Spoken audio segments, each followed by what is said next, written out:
اور ہم نے موسیٰ علیہ السلام کو کتاب توریات دی، اور پھر ان کے بعد ایک کے بعد دیگرے پیغمبر کو بھیجتے رہے، اور پھر ہم نے عیسیٰ ابن مریم علیہ السلام کو نبوت کے بجا دلیل عطا فرمائی، اور ہم نے ان کو روح القدس سے تائید دی۔ کیا جب کبھی بھی کوئی پیغمبر تمہارے پاس ایسے احکام لائے جن کو تمہارا دل نہ چاہتا تھا، جب ہی تم نے تکبر کرنا شروع کر دیا، سو بعضوں کو تو تم نے جھوٹا بتلایا اور بعضوں کو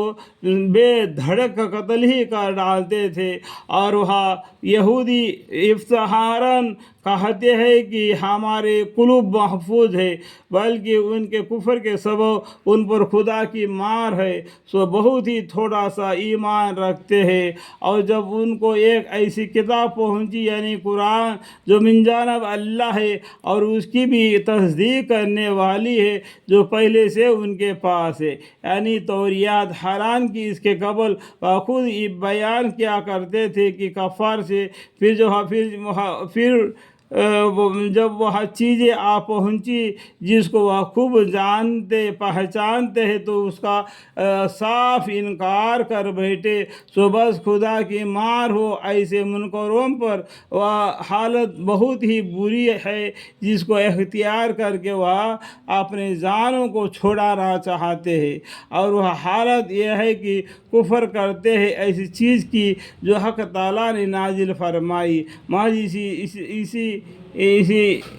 اسی جد پر کہ اللہ تعالیٰ اپنے فضل سے جس بندے پر اس کو منظور ہو نازل فرمائے، سو وہ لوگ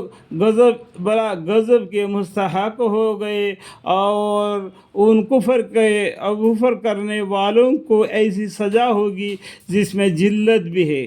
اور جب ان سے کہا جاتا ہے کہ تم ایمان لاؤ ان تمام کتابوں پر جو اللہ تعالیٰ نے متعدد پیغمبروں پر نازل فرمائی ہے، تو کہتے ہیں کہ ہم تو صرف اسی کتاب پر ایمان لائیں گے جو ہم پر نازل کی گئی ہے، یعنی توریات، اور جتنی اس کے علاوہ ان سب کا انکار کرتے ہیں، حالانکہ وہ بھی حق ہے اور تصدیق کرنے والی بھی ہے اس کی جو ان کے پاس ہے، یعنی توریات کی کہ آپ کہیے کہ اچھا تو پھر کیوں قتل کیا کرتے تھے اللہ تعالیٰ کے پیغمبروں کو اس کے قبل کے زمانے میں اگر تم توریات پر ایمان رکھنے والے تھے؟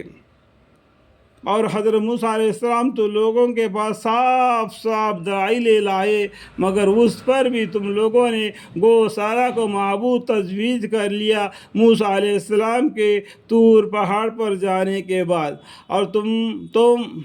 تم ستم ڈھا رہے تھے، اور جب ہم نے تمہارا قول قرار لیا تھا اور طور پہاڑ کو تمہارے سروں کے اوپر لا کھڑا کیا تھا، جو کچھ احکام ہم تم کو دیتے ہیں ہمت اور فختگی کے ساتھ لو اور سنو۔ اس وقت انہوں نے زبان سے کہہ دیا کہ ہم نے سن لیا اور ہم سے عمل نہ ہوگا، اور وجہ اس کی یہ ہے کہ ان کے قلوب میں وہی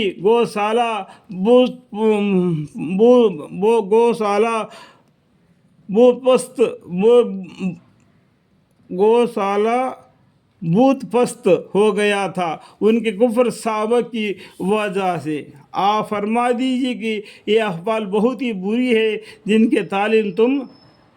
تمہارا ایمان تم کو کر رہا ہے۔ اگر تمہاری ایمان ہو، آپ کہہ دیجئے کہ اگر بلاکل تمہارے عالم آخرت محض تمہارے لیے ہی نفع ہے اللہ کے پاس بلا شرک غیرے سے، تم اس تصدیق کے لیے ذرا موت کی تمنا کر کے دکھلا دو اگر تم سچے ہو۔ اور وہ ہرگز کبھی اس موت کی تمنا نہ کریں گے، بہت خوف سزائے ان اعمال کفریہ کے جو اپنے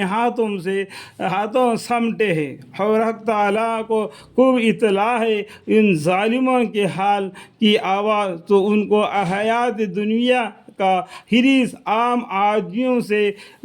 بھی بڑھ کر پائیں گے، اور مشرکین سے بھی ان کا یہ ایک شخص اس ہوش میں ہے کہ اس کی عمر 1000 برس کی ہو جاوے، اور یہ عمر عذاب سے تو نہیں بچا سکتا کسی کو بڑی عمر ہو جائے اور حق تعالیٰ کے سب پیش نظر ہے ان کے اعمال بد، اللہ تعالیٰ کہنے سننے سے زیادہ نیک اعمال کی توفیق عطا فرمائے۔ میں نے قرآن کریم کی تلاوت فرمائی، یہ تلاوت کے درمیان میں جو بھی غلطی کوتا ہے مجھ سے ہو گئے تو مجھے معاف فرمائے، آمین۔